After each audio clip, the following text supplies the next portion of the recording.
Alam niyo po, itong topic natin, puro siya Bible character. Kung natatandaan nyo, sino na po ba yung mga messages, mga Bible character na naibigay na dito sa Christ the Living Hope? Sino na yung mga na-topic natin? Unang-una, sino? Si Abraham. Pangalawa, si? Alam niyo po, kaya ako tinatanong para ma-refresh po tayo, hindi yung pagkatapos ng nakaraang linggo, tapos na yung usapan. Hindi po. Una si Abraham. Next, Moses. Pangatlo, Joshua. Pangapat, Samuel. Isa, Nehemiah. And then last, Daniel. Ngayon po ang pag-uusapan natin sa Book of Judges.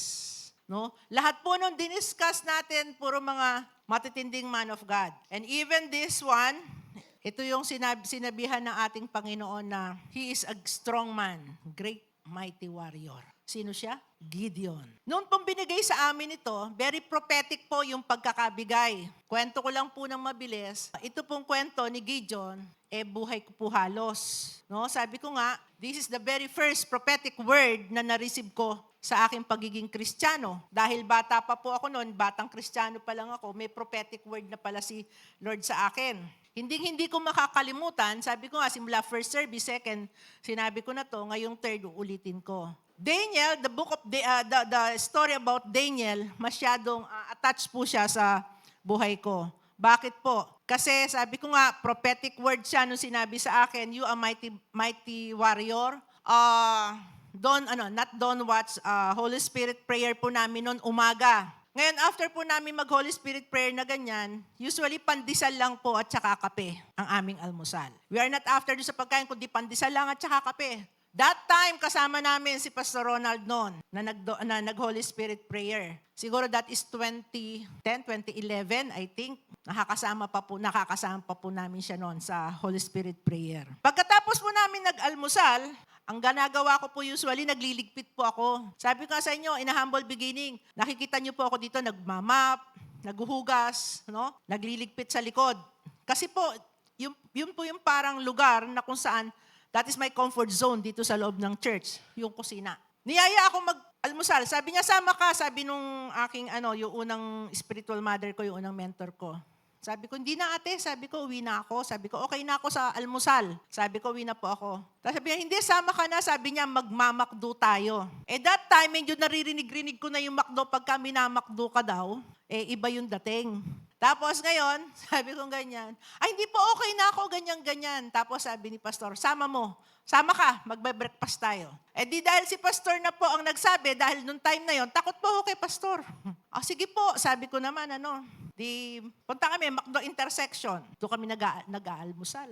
Nakahiwalay ako ng upuan, katabi ko si dati kong mentor at saka si Ate Violi. Bigla, pagkatapos si Pastor, doon siya umupo sa amin. Doon sa harap, habang kumakain, nakatungo ako. Sabi niyang ganyan sa akin. Alam mo, sabi niyang ganyan, you are mighty warrior, sabi niya. You are mighty warrior, sabi niyang ganyan. Sabi ko, ano po yan, Pastor? Alam mo, sabi niya, yung tapang mo, sabi niyang ganyan, diyan ka gagamitin ni Lord. Warrior ka. Opo, sabi ko lang. Kahit hindi ko naintindihan, opo, sabi ko. That time, yung pagkakasagot ko at pagtanggap ko, I received the prophetic word. Minsan may mga prophetic word po sa atin, ayaw natin tanggapin. Dapat po pagka ganyan, tinatanggap po natin. Noong time na yun, hindi ko masyado naintindihan. Sabi ko, di sige. Tapos itong preaching na to, nagbunutan kami. Dahil sa pagbubunutan namin, sabi niya, pagkuha, huwag niyo munang bubuksan. Sabi niya ganyan. Tapos nung nakakuha na kami lahat, sabi niya, yung nakuha niyo, sabi niya, prophetic yan, walang palitan. Date lang ang pwede niyong palitan. Sabi namin ganyan. Kasi bago pa nagbunutan, sinulat na yung lahat ng pangalan ng karakter. Sabi ko, nandun si Gideon. Sabi ko sa loob-loob ko. Alam mo, nakita ko yung pangalan niya, may lukso po sa puso ko. Sabi ko, si Gideon. Sabi ko ganyan. Pero wala po akong intensyon na piliin. Sabi ni Pastor, sige, yung nabunot nyo, buksan nyo na. Yung nabunot nyo, yan ang ipipreach nyo. Prophetic yan, walang palitan. Period. Sabi niya ganyan. Pagbukas ko, si Gideon ang topic na nakuha ko. Sabi ko, Lord, sabi ko, ang galing mo. Bakit? Buhay ko eh. Sino ba si Gideon? Tignan natin, sino ba si Gideon? Si Gideon, fifth judges siya ng Israel. At that time, nung pinili siya ng Panginoon, nasa 7 years oppression ng Israel. Wala silang king, wala silang pinuno, no? Kaya nga, meron tayong book of Judges. Ngayon, si Gideon, anak ni Joas, sa clan ni Abiezrite, na kung saan ito yung poorest among the clan ng under sa Manasseh tribe. And yet, ang Manasseh tribe, of all that tribe of Judah, sila po ay weak. Sila yung weakest link sa tribe of Judah. Kaya nga sabi ko, ay yung buhay ni Gideon, poor na, sabi kong ganyan. Tapos yung tribe pa, yung buong tribo nila, pinakamahina pa. And yet, siya pa yung youngest. Pagka sinabing bunso, di ba sinasabi ay palibasa bunso, kaya mahina, weak, no? Sinasabi nilang ganyan. Ganun po yung tingin ni Gideon sa sarili niya. Siya ay isang mahinang tao. Pero ang tingin sa kanya ng Diyos, isa siyang warrior. Our title for today is Becoming a Mighty Warrior. Hindi lamang po si Gideon ang po pwedeng maging mighty warrior. Lahat po tayo. We belong to the kingdom of God that cannot be shaken. Dahil tayo ay nasa kingdom of God, kailangan po ng kingdom ng army. At yung army po ng Christ the Living Hope, dapat hindi po siya mahina. Dapat po mighty warrior siya. Pakisabi nga sa sariling mo, I am a mighty warrior. With conviction, I am a mighty warrior. Hindi lamang po yung mga prayer warrior at saka dati nga may kitchen warrior pa kami. Hindi po dapat ganun. Dapat lahat po tayo warrior. Sa Book of Judges, sabi niya sa Judges 6 verse 11 and 12, kung paanong binigay ng ating Panginoon, paanong tinawag yung kanyang miraculous calling. The angel of the Lord came and sat down under the oak of Ophrah that belonged to Joas the Abiezrite, where his son Gideon was threshing wheat in a winepress to keep it from the Midianite. When the angel of the Lord appeared to Gideon, he said, "The Lord is with you, a mighty warrior." Ito po yung senaryo na si Gideon ay nagtatrabaho sa ilalim ng puno, nakatago. Dahil nga po sa oppression ng Midianite. Dahil pagka ikaw nakita ka ng Midianite, may tanim ka na, umuusbong na yung tanim mo, yung mga herds, mga animals na inaalagaan mo, dumadami na, papatayin po nila at wawasakin nila, walang matitira ni isa. Ganun po ang ginagawa ng Midianites. Ganun po yung oppression na sinasabi diyan sa 7 years. Kaya nga dito sabi niya, yung calling niya, nung tinawag na siya, when the angel of the Lord appeared to Gideon, he said, "The Lord is with you, mighty warrior." Tignan natin sa ESV version. Sa ESV version, sabi ng angel of God, and the angel of the Lord appeared to him and said to him, "The Lord is with you, O mighty man of valor." When you say mighty man of valor, ito po ay isa sa mga highest honor na binibigay sa mga military. Ibig sabihin, highest honor, nagbuwis siya ng buhay niya para sa isang gawain sa militar. Hindi lahat nakakatanggap ng ganitong award when it comes to military. Tignan nyo dyan, kanina sinasabi ko ano yung mga weaknesses ni Gideon. Si Gideon punong-puno po siya ng takot sa buhay niya. Pero nung pong tinawag siya in a miraculous way, ang sabi ng Panginoon, "You are mighty man of valor. You are mighty man of mighty warrior." Ang tingin ng Diyos kay Gideon, ganun kataas. Isang mataas na military. Samantalang ang tingin ni Gideon sa sarili niya, ganito lang kababa. Mga kapatid, ganun din tayo minsan tumingin sa sarili natin. Ang baba ng tingin natin sa sarili natin. God doesn't see us the way people see us. Uulitin ko, ang tingin ng Diyos sa atin ay hindi katulad ng pagtingin ng tao. Ang pagtingin ng Diyos kakaiba sa standard niya sa pagtingin ng tao. Ang tao judgmental, pero ang Diyos hindi. Napaka-importante po na we need to believe kung ano po ang tingin sa atin ng Diyos. Paniwalaan po natin yun. Kasi Diyos po siya na nagsasabi. Noong nakarang Miyerkules, binanggit ko, nung tinawag tayo ng Panginoon, predestined, bago ka pa pinanganak, you are being set apart. Dahil sa ayaw at sa gusto mo, time will come, mabuborn again ka. Kahit na sabihin mo mag-backslide ka pa ng ilang years, ibabalik ka ng Panginoon dahil sa Kanya ka. Dahil sa umpisa pa lang, pinili ka niya. Ibig sabihin, may nakita na sa'yo ang Panginoon, anumang itsura mo, anuman ang estado mo, anuman ang kaalaman mo, anuman yung sitwasyon mo, hindi doon nakatingin ang Panginoon. Ang tinitignan niya, kung ano ang gagawin ng Panginoon doon sa taong yon. Ganon niya tinignan si Gideon. Kasi kung minsan, oh Lord, bakit ako? Bakit ako pa? Hindi na lang siya. Ba't hindi na lang siya? Bakit ako? Alam niyo po, tinanong ko rin sa sarili ko yan. Pero dapat magkaroon tayo ng revelation na kapag pinili ka, hindi ka pinili para lang maging display. Ibig sabihin, gagawin kang mandirigma ng Diyos for His kingdom. Kasi we belong to the kingdom of Christ. Amen po ba? God sees you a mighty warrior. Ganun po ang tingin ng Diyos sa atin, mighty warrior. Ang tingin niya sa atin, hindi ordinaryo, espesyal. Kaya nga po sabi ko sa inyo, kapag ang tao pinili ng Diyos, ano man yung kapansanan niya at kukulangan niya, hindi importante sa Diyos. Tignan niyo po sino nga kasi madalas sa encounter, yung walang kamay at saka yung walang paa? Si Nick Vujicic. Alam niyo po, very powerful po yung pagkakatawag sa kanya. Imagine niyo, minsan pagka pinapanood ko yun sa encounter, lagi po ako naiyak, nahiya naman ako sa sarili ko, kumpleto ang kamay, kumpleto paa.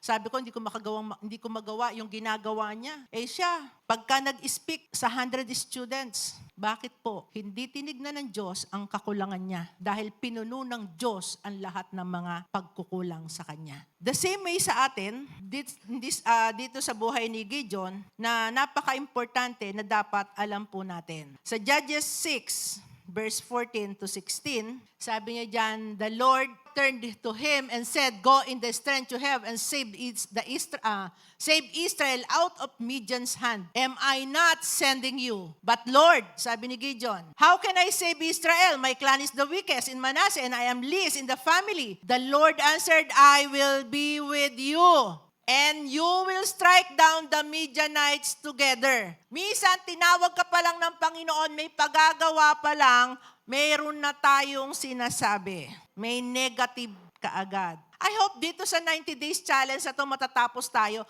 Doon sana sa umpisa hindi na tayo nag-negative para sa ganun, matatapos natin. Pero kung sa umpisa pa lang, nagbigay ka na ng negative, for sure, yung 90 days mo, baka hindi mo nga matapos. Pero dito, sabi ni Gideon, how can I save? Sabi niya, Israel, my clan is the weakest. Kasi nga po, ang tingin ni Gideon sa sarili niya ay napakababa. Tapos, list pa in my family. Pero ang Diyos, iba. Ibang standard ni God. Sabi niyang ganyan, I will be with you. Pakisabi nga sa katabi mo, God is with you. At pakisabi mo sa sarili mo, God is with me. Sa 2 Kings 22:1 and 2, ito yung istorya nung kay King Josiah. Si Josiah, 8 years old pa lang nung tinawag. Imagine niyo, 8 years old. Anong alam ng 8 years old? Tapos nag-start siya ng matindi niyang reign at the age of 16. Sabi diyan, Josiah was 8 years old when he became king, and he reigned in Jerusalem 31 years. His mother's name was Jedida, daughter of Adaiah. She was from Boscat. He did what was right in the eyes of the Lord and walked in all the ways of his father David, not turning aside from the right or to the left. Yun naman po pala yun. Kung halimbawa, lalakad ka sa kalooban ng Diyos, diretso lang po ang gusto niya. Eka pupunta keng kaili, eka lalawe keng wanan. Diretso lang. Ang lakad ng journey mo, diretso lang. At maganda ron, sabi niya diyan, ginawa niya ang lahat na makakapagbigay kaluguran sa ating Panginoon. Kung paano yung kanyang amang si David, no? Yung sa clan ni David kasi po yan. Kaya po napaka-importante na alam po natin dapat ang mga salita ng Panginoon. Ephesians 6:10, sabi niyang ganyan, to 11, finally be strong in the Lord and His mighty power, put on the full armor of God so that you can take your stand against the devil scheme. Paano pong maging mighty warrior? Di po ba ang ating ang Ephesians 6, it's all about putting the armor of God. Pagka nilagay po natin yung armor of God, may breastplate po dyan, yung shoes, yung ating panangga, lahat po yan. Kaya nga po, warrior tayo eh. Pagka pinicturan nyo po yan. Napaka-importante po na hindi po natin kinakalimutan yung armor of God. Kasi po ang nagdadala ng armor of God ay ang mga warrior. Decide not to settle who we are. Wag po tayong manatili doon sa kung ano lang ang meron tayo ngayon. Kung ano lang yung level ng pananampalataya natin ngayon. We need to decide na ngayon pa lang ay kinakailangan ko na mag-level up. Ngayon pa lang kinakailangan ko na magli-leader na ako. Kung leader ka ngayon, ay decide na magre-raise up na ako ng mga leaders.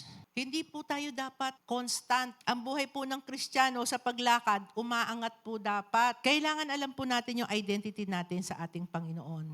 Kasi knowing your identity in Christ, ito po yung magbibigay sa atin ng courage para sa ganon, alam niyo po yung level po ng pagiging Kristiyano natin. Kristiyanong totoo, hindi po Kristiyanong pangkalawakan. Marami po kasi, minsan si Bishop Orel sinasabi rin, sabi mga Kristiyanong pangkalawakan. Kaya minsan tinatanong sa akin, yung bang lahat ng nasa church masasabi bang a real and true Christian? It depends, sabi ko. Hindi po yun ang sukatan. Number 2, sabi niya, develop ourselves to become a mighty warrior. Kanina, sabi niya, God sees you a mighty warrior. Ngayon, dahil nakita ka ng Panginoon na mighty warrior ka, you need to develop yourself to become a mighty warrior. Hindi naman po instant kahit nasa military, nag-umpisa ka sa mababa, gusto mong tumaas ang ranggo, magte-training ka, meron kang schooling. Every time na aangat ang ranggo mo, meron kang schooling, meron kang training. And yet, katulad din natin, if you want to become a mighty warrior, kailangan meron ka ring training. You need to develop kung ano yung dapat pang i-develop sa'yo. God uses ordinary people to accomplish His plan for His kingdom. Ngayon, kung ordinaryo tayong tao, paano tayo gagamitin ng Panginoon? Kinakailangan mag-level up po tayo. Unang-una, we need to develop our faith. Develop faith that overcomes all kinds of fear. Tayo po, marami po tayong kinatatakutan. Takot tayo na mawala ang pamilya natin. Takot tayo magkulang ang oras sa kanila. Takot tayo na mawalan tayo ng trabaho. Takot tayo na hindi tayo kilalanin ng mga kaibigan nating unbeliever. Dami nating takot. At mas takot tayo pagka tayo ay may sakit at meron tayong mabigat na problema. Kaya ang nangyayari, instead na madidevelop yung faith mo, ang pipiliin mo, minsan, huminto ka sa pananampalataya. Faith give us the courage to obey.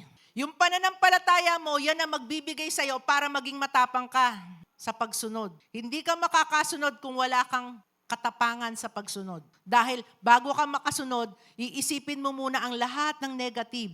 We need to increase our faith because faith ang siyang magbibigay sa atin ng boldness, ng courage to obey. Tignan natin kung paano sumunod si Joshua doon sa Judges 6:25. Sabi niya, that same night, the Lord said to him, take the second bull from your father's herd and one 7 years old. Tear down your father's altar to Baal and cut down the Asherah pole beside it.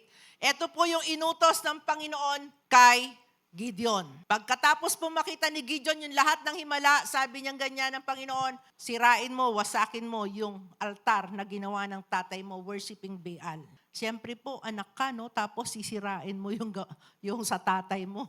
Kawari mitakutan. Pero Gideon is full of courage na sumunod sa Panginoon. Tapos sinabi pa ng Panginoon, yung si Asherah, sabi niya, si Asherah, gawin mong panggatong. Ginawa pa niyang panggatong kasi ito yung Baal altar, nandito si Asherah. Rebulto rin po yan. Goddess, one of the goddess din po yan. No? Gawin mong panggatong. Dahil sa takot niya, pero wala siyang dahilan na hindi gawin, ginawa niya po yun gabing hating gabi. Sabi ko nga sa inyo, the faith of Gideon increases, nagkaroon siya ng courage para sa ganon sirain yung altar ni Baal. No? Our courage give us the faith. No, na yung faith natin gives the courage to tear down yung mga altar sa buhay po natin. Faith provides trust and reliance to God. The more na tumataas yung faith mo, the more na nade-develop yan, dahil nananampalataya ka, mas nagtitiwala ka sa Diyos. The more na nagtitiwala ka, the more na nagre-rely ka na lang sa Kanya. Kaya nga, pagka Kristiyano, sinasabi nila borbolen daw. Totoo po. Kasi wala ka nang pera, sabihin mo praise God. Wala kang makain, sabihin mo thank you Lord. Bakit? You have the faith to trust God na, Lord, alam ko may padadala ka. Lord, alam ko hindi mo kami pagkukulangan. Di man kami kumain ng isa, siguradong kakain kami mamaya. Amen po ba? That is faith. Ano sinasabi sa Hebrews 11:1? Sabi niya, now faith is being sure of what we hope for and certain of what we do not see. Sa mundo, to see is to believe. Pero sa atin, hindi. We need to live by faith and not by sight. Yung mga bagay na hindi natin nakikita, yun ang dapat nating paniwalaan. At ano yun? Diyos lang. Milagro niya. Hebrews 11:32-34. Sabi niya ganyan, and what shall I say? I do not have time to tell about Gideon, Barak, Samson, Jephthah, David, Samuel, and the prophet who through faith conquered kingdoms, administered justice, and gave what was promised, who shut the mouths of the lion, quenched the fury of the flames, and escaped the edge of the sword, whose weaknesses was turned to strength, and who became powerful in battle and routed foreign armies. Alam niyo po, sa pamamagitan ng pananampalataya ni Daniel, tumikom ang bibig ng mga leon. At even si Meshach, Abednego, tsaka si Shadrach, hindi po sila nasunog. Yung faith nila na hindi sila malilitsyon sa loob. Dapat ganun pong klaseng faith meron po tayo. Lalo na nowadays. Kasi po, nothing is impossible to God. Nothing is impossible to God. Kaya nga sabi niya dyan, whose weaknesses was turned to strength. Lahat po tayo, aminin po natin ang katotohanan, mahina po tayo. We are limited, but we have the unlimited God. Dapat maliwanag po sa atin yun, Lord, ito lang yung kaya ko eh. Ito lang yung kakayahan ko. We are not looking down ourselves, pero aminin natin na ang source of strength galing sa Diyos. Kaya nga ako lagi ko sinasabi, in my weakness, Lord, you are strong. Hindi po birong mag-preach simula first service. Kaya nga kanina sabi sa akin, huwag ka muna masyado magsasalita. Okay, sabi kong ganyan. Kasi po nagturo pa po ako ng D6. At bukas po mag-i-speak pa ako ng encounter. Sabi kong ganyan, Lord, lagi ko sinasabi, Lord, in my weakness, you are strong. Pagka nanghihina ako, lalo kang lumalakas sa buhay ko. Kasi po yun ang katotohanan eh. I know myself, I'm a limited person. But I praise God and I trust God na malawak po siya. And I know na isusustain po niya ako hanggang mamaya, hanggang sa susunod na linggo. Amen po ba? Dapat ganun din po ang mga taga-Christ, the living hope. Faith brings victory. Our victory comes from Christ. Siya lang po ang magbibigay nun sa atin. Wala po tayong sariling victory. Madalas po failure po tayo. Kaya nga po, sa ating fear, marami tayong kinatatakutan, marami tayong iniisip, marami tayong kung ano-ano yung mga negative thoughts na lumalabas sa atin, it brings depression. Kaya nga po, ang panglaban ng antidote dyan, alam niyo kung ano? Faith lang. Sayang nga lang, no? Hindi ko alam kung alam niyo yung istorya sa anak ni Kim Atienza na nag-suicide at the age of 19. Kung titignan nyo, Kim Atienza, born again po siya. How come na ang kanyang anak hindi niya na-share ang gospel? Di po ba? Yung pananampalataya ni Kim Atienza, hindi katulad nun sa anak niya. Lalo na yun, masyadong exposed sa platform niya. Ano po siya? Influencer po siya, vlogger po siya. Marami siya naging bash. Yung mga basher niya, kung ano na yung mga pinagsasabi. Mga kapatid, use our platform to glorify God. Huwag po nating gamitin sa pangit. Please, kung hindi naman po importante, huwag na po tayong makisawsaw pa sa mga ibang issue sa social media. We can read, pwede tayo mag-analyze, pero huwag po tayong basta-basta nagko-comment. Amen po ba?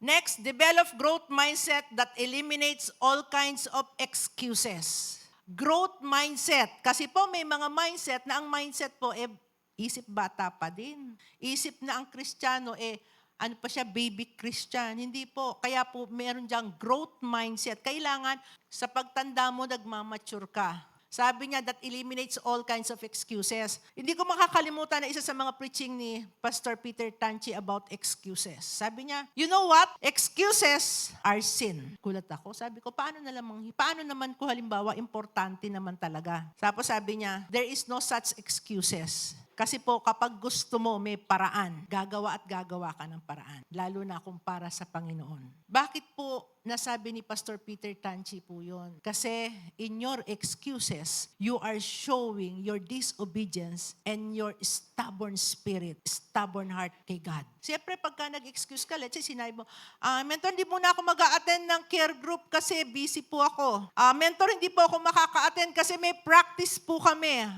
We have so many excuses. My dear brothers and sisters, excuses, especially to God, is a sin. Alam niyo po, kahit nasa bahay, halimbawa may pinagawa sa atin ng parents natin, hindi natin ginawa. Alam niyo po, kasalanan din yun. Disobedience to parents po yun eh. Kaya nung pinakikinggan ko yung preaching ni Pastor Peter Tanchi na yun, medyo sabi ko, oo nga no, sabi kong ganyan. And yet tayo mga Kristiyano, ganun po tayo, marami po tayong excuses. Kaya minsan, sabi ko, yung mga excuses, eto na yung blessing mo. Oh. Bababa na lang, hindi pa maibaba ng Panginoon. Hindi pa niya maibagsak. Kasi sabi, ang dami mo kasing excuses eh. Always remember that excuses is a sin.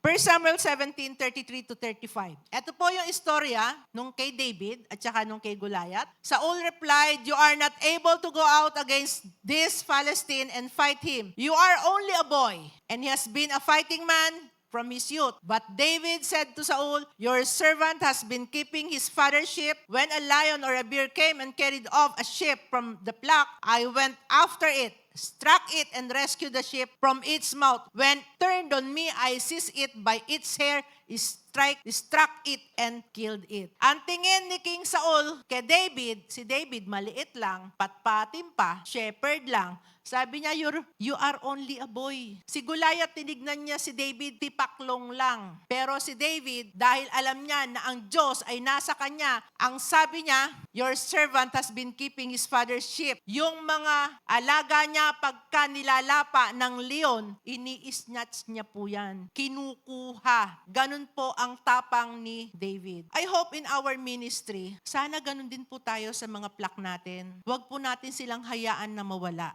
Snatch them. Snatch them, mga kapatid. Kasi pinagkatiwala po sa atin yan. Hindi po yan basta't ibinigay lang, tapos hayaan. We need to take care of them. Ganon ang tingin ni David. Kaya nga, pagka nakita mo rito, walang excuses si David. Sipin mo, Goliath. Nag-excuse ba siya? Wala. Pero alam niya na ang Diyos ay nasa kanya. Letter C, develop ourselves through our equipping process, mentoring, and training. Bakit po napakakailangan natin ng equipping? Sabi ko nga sa inyo, pagka ikaw ay isang warrior, isang military warrior, kinakailangan mo mag-train. Every time na ikaw ay kakaroon ng promotion, you need to study. Mag-aaral ka, tapos magte-training ka. Napaka-importante po ng equipping. Kaya nga po sa equipping natin, Destiny 1-6, mula life class. Take it seriously, not lightly, mga kapatid. Kasi po yung mga nagtuturo, hindi naman po siguro, I pray na hindi naman po kami light magturo. Everything is serious. Yung mga nag-aaral, lalo na sa mga nasa equipping ngayon, take it seriously. Kasi ang magbe-benefit, hindi po teacher, hindi po church. Ang unang-una magbe-benefit, kayo po. You will be mold. You will develop yung faith mo, yung relasyon mo sa Panginoon, made-develop yung trust mo, made-develop yung confidence mo, yung leadership mo. Kaya napaka-importante po ng equipping process. No, minsan, dahil nagtuturo ako ng Destiny 6, may nagtanong sa akin, "Pastora, after this, what's next?" Sabi ko, oo naman, sabi ko, oo nga, after nito, ano nga naman yung pag-aaralan nyo? Sabi ko doon sa nagtanong, alam niyo po, sabi ko, meron po kaming next na pag-aaral. No? Sa PSETS po yon. Kung gusto niyo ng mas malalim, enroll po kayo ng PSETS. Doesn't mean na papasok ko ng PSETS, magiging pastor ka. Hindi po ganun yun. Pag-aaral pa lang po yun.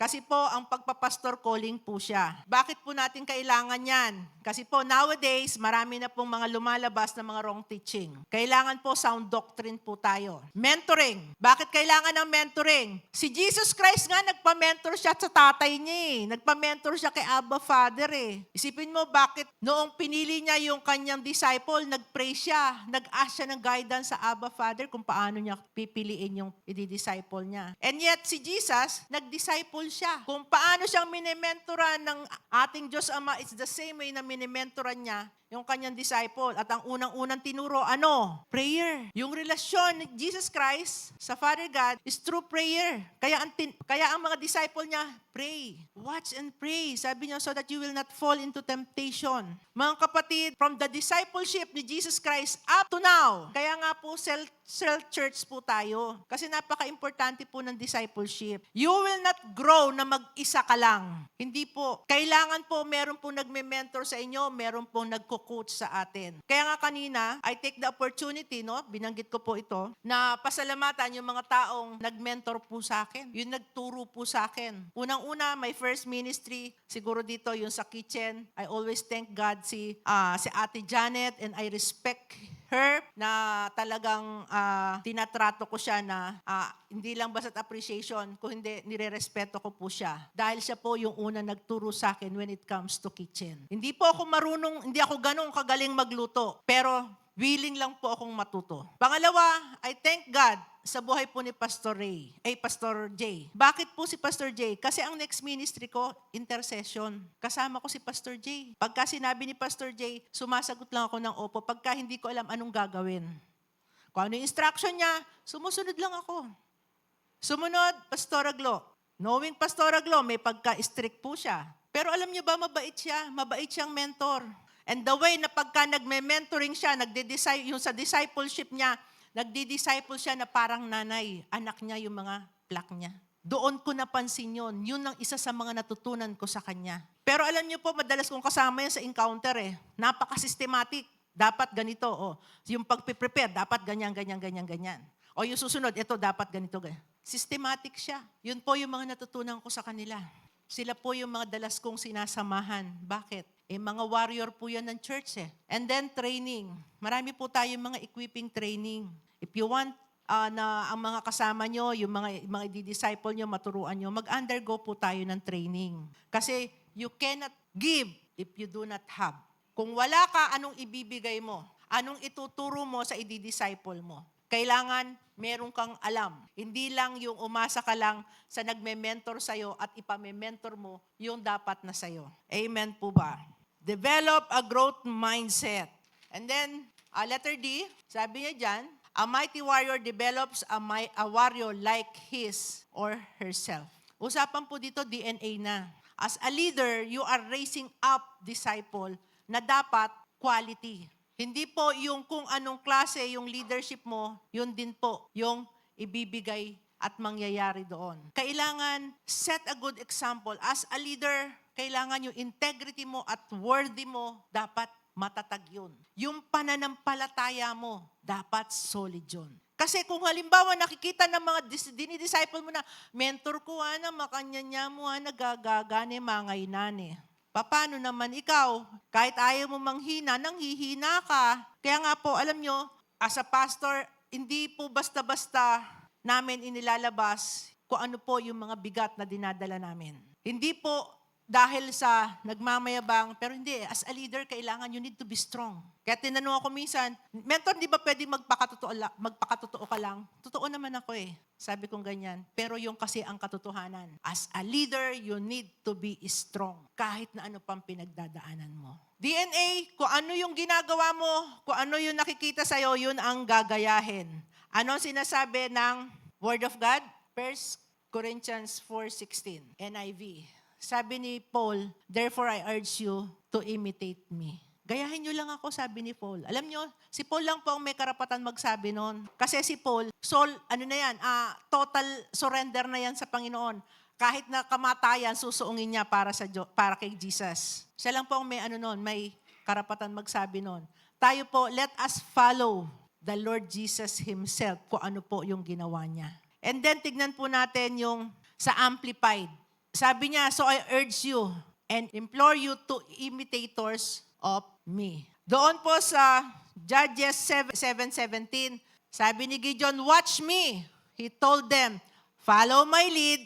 When I got to the edge of the camp, do exactly as I do. Gawin po natin yung eksakto lang. Huwag sobra. Ngayon, kung sa tingin mo, kulang yung ginagawa ng mentor mo, sa'yo punan mo, no? Dagdagan mo. Kaya nga sabi ni Gideon, tignan nyo ko kung ano yung gagawin ko. Pagdating ko doon, pagkahinipan ko ng trumpet, ihip na rin kayo. Ganun po yung leader. Yun po yung sinasabi natin na DNA. No? kinokopya po tayo ng ating mga dinidisciple. Ngayon, wala po silang makokopya sa atin kung tayo po ay hindi madedevelop. Kung ano lang po yung alam natin, kung ano yung limit natin, hanggang din doon lang po sila. Pero when it comes to leadership, dapat po, we need to lift up yung lead natin. Kaya po sa isang leader, it is very crucial na dapat po tayo, no, mga leader, set a good example.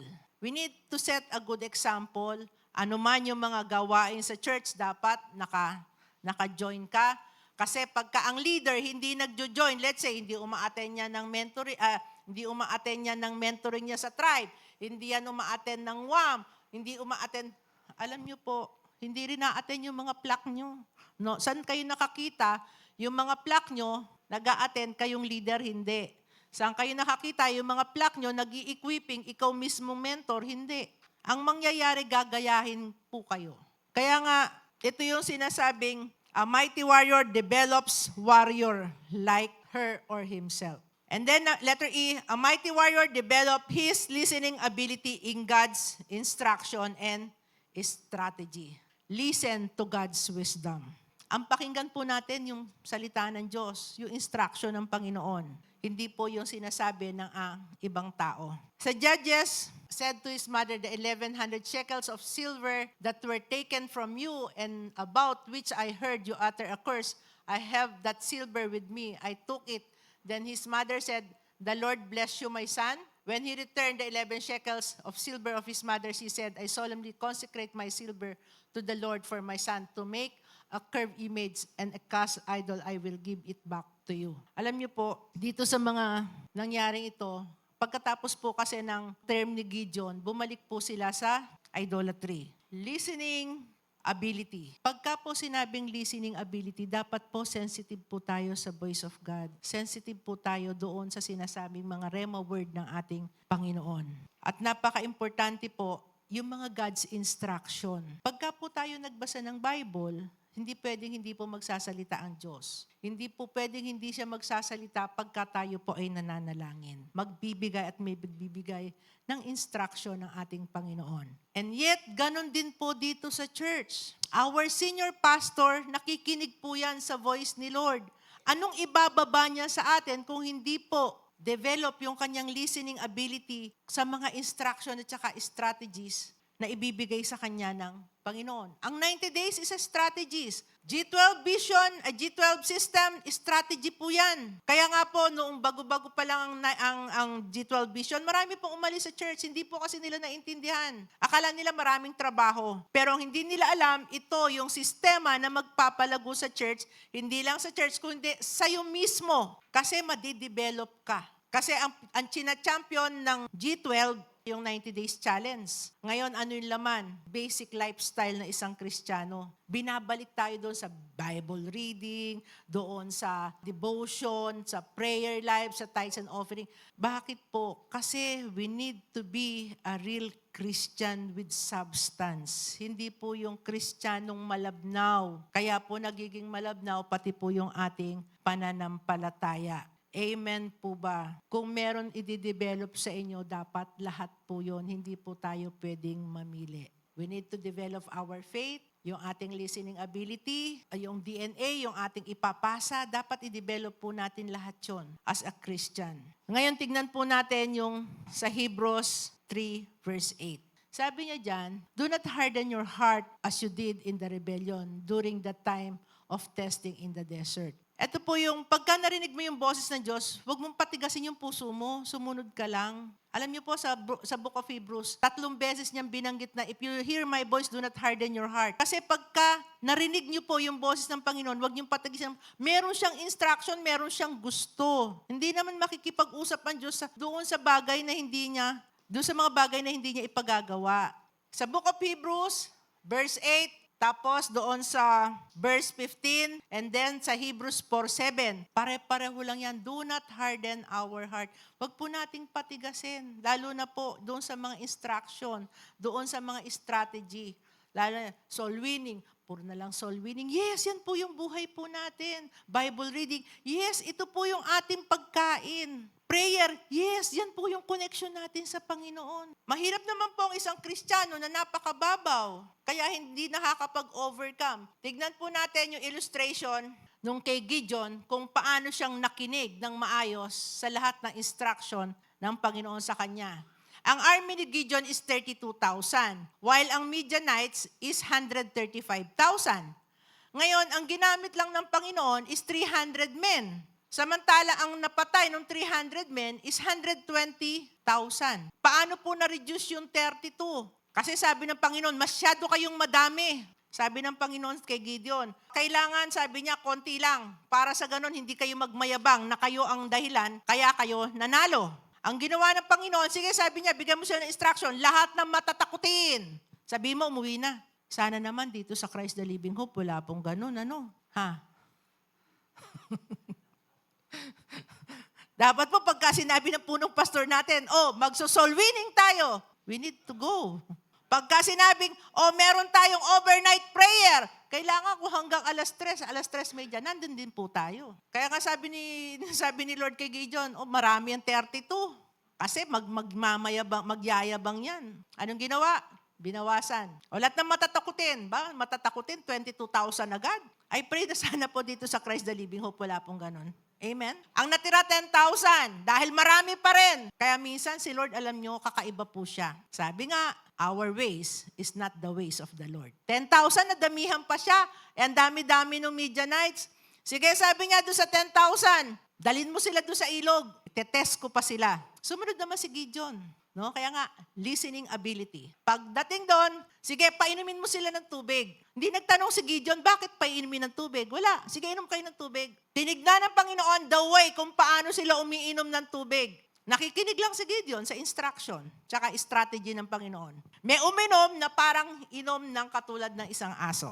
Diretso yung bibig sa tubig.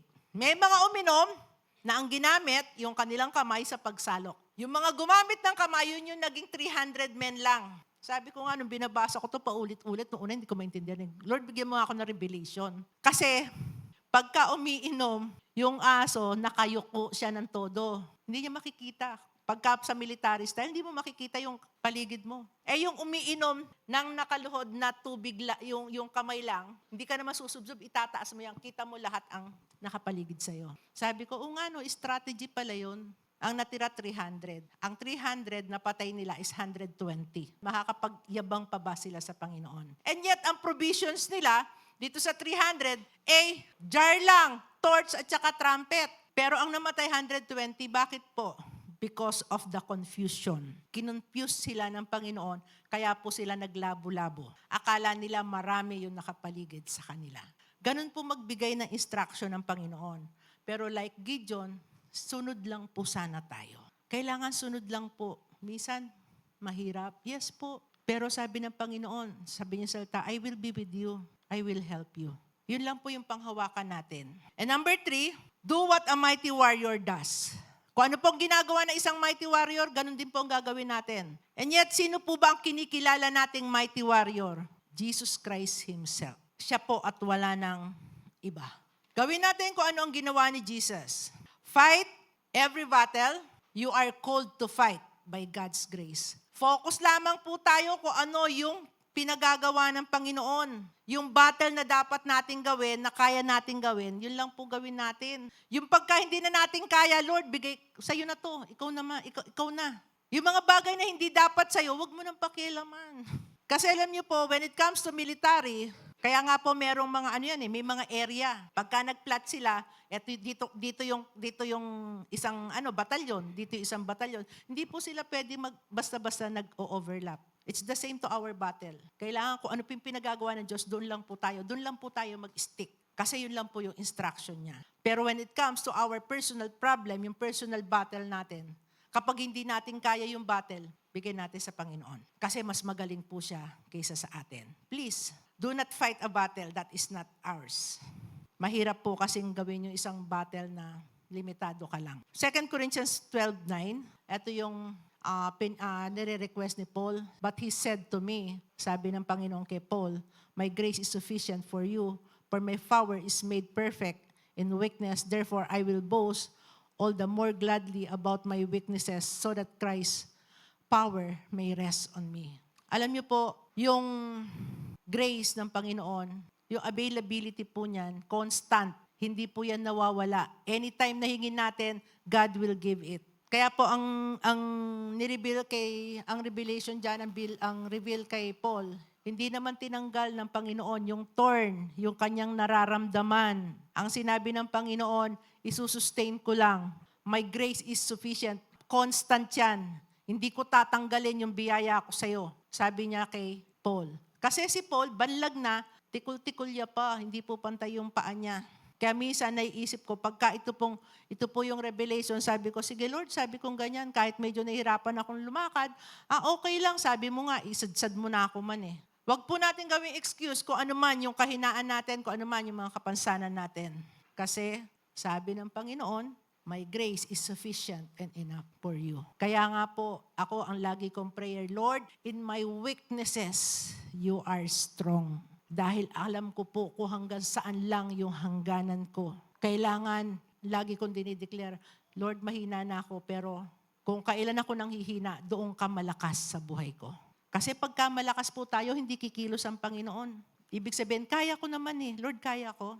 Pero yung katotohanan, mas malakas tayo pagka ang Panginoon ang pinanggagalingan ng ating kalakasan. Amen po ba?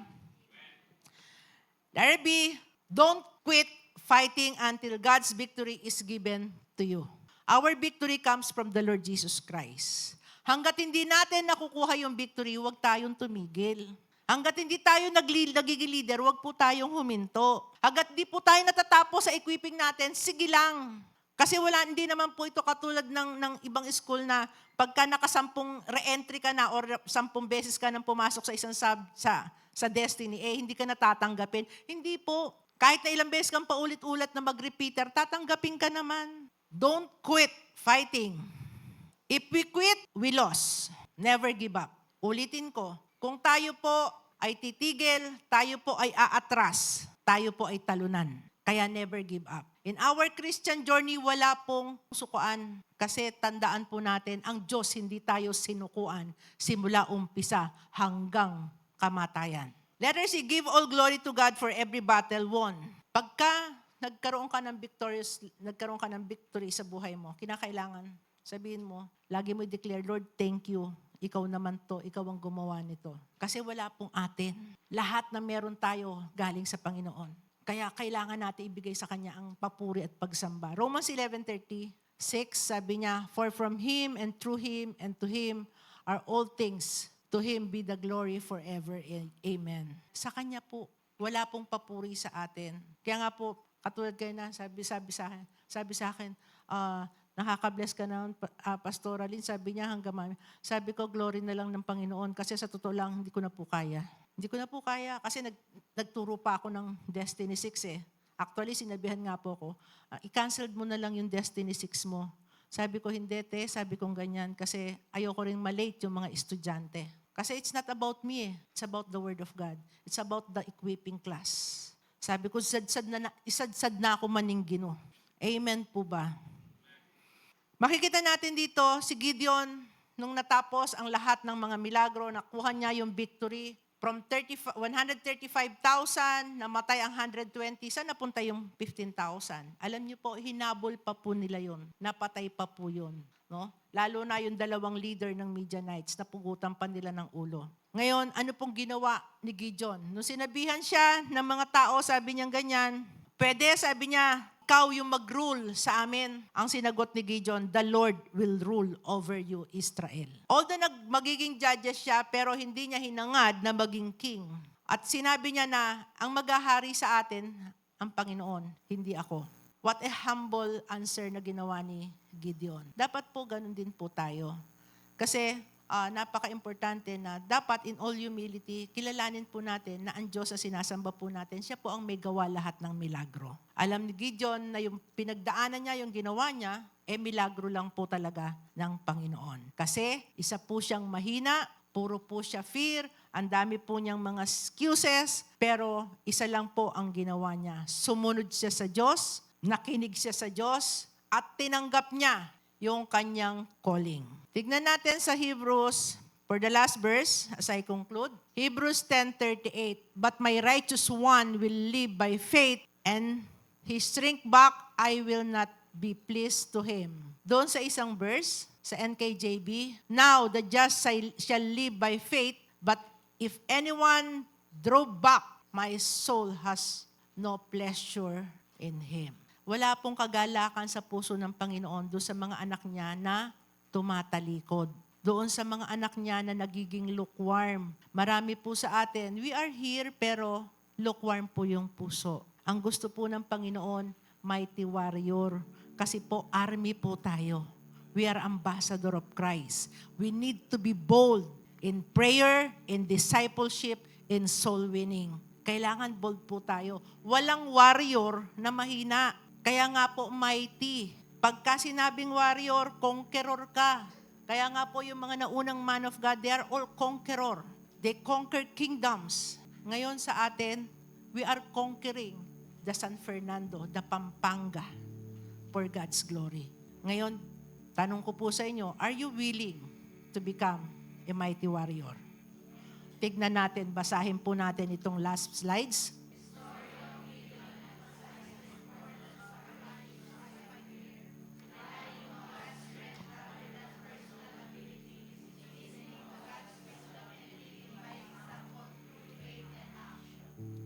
Okay.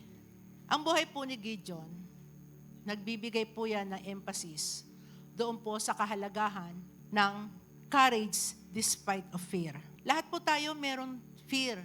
Pero despite of that fear, we need to be courageous. Relying on God's strength rather than personal ability. Marami po tayong alam, marami po tayong kaya. Pero iba po ang kakayahan ng Diyos. The ability, listening to God's wisdom and leading by example through faith and action. Napaka-importante po yung God's wisdom. Hindi po yung wisdom ng galing sa tao. Dahil yung wisdom kapag galing sa Diyos, perfect po ito. It will transform the life of other people. Leading by example through faith. Mga kapatid, as ambassador of Christ, dapat ang nakikita sa atin ang imahe ng Panginoong Hesus. Pagka nasa labas ka ng bahay mo, sa labas ka ng church, saan ka man punta, lalo na sa lugar kung saan ka kilala, hindi ang pangalan mo ang dala mo. Lalo na kapag sa school ka. Kapag alam na lang, member ka ng Christ the Living Hope, you are a born again Christian, ang tingin sa'yo kung paano nila tinitignan the righteousness of the Lord Jesus Christ sa buhay mo. Mga kapatid, do not rely on our own ability. Limited po tayo. As a warrior, as a mighty warrior, ngayon pa lang, let us decide na mag-level up. Admit na marami pang dapat baguhin sa buhay po natin. Huwag po tayong manatili kung ano po yung kalagayan natin ngayon. Because God sees you not the way people see us.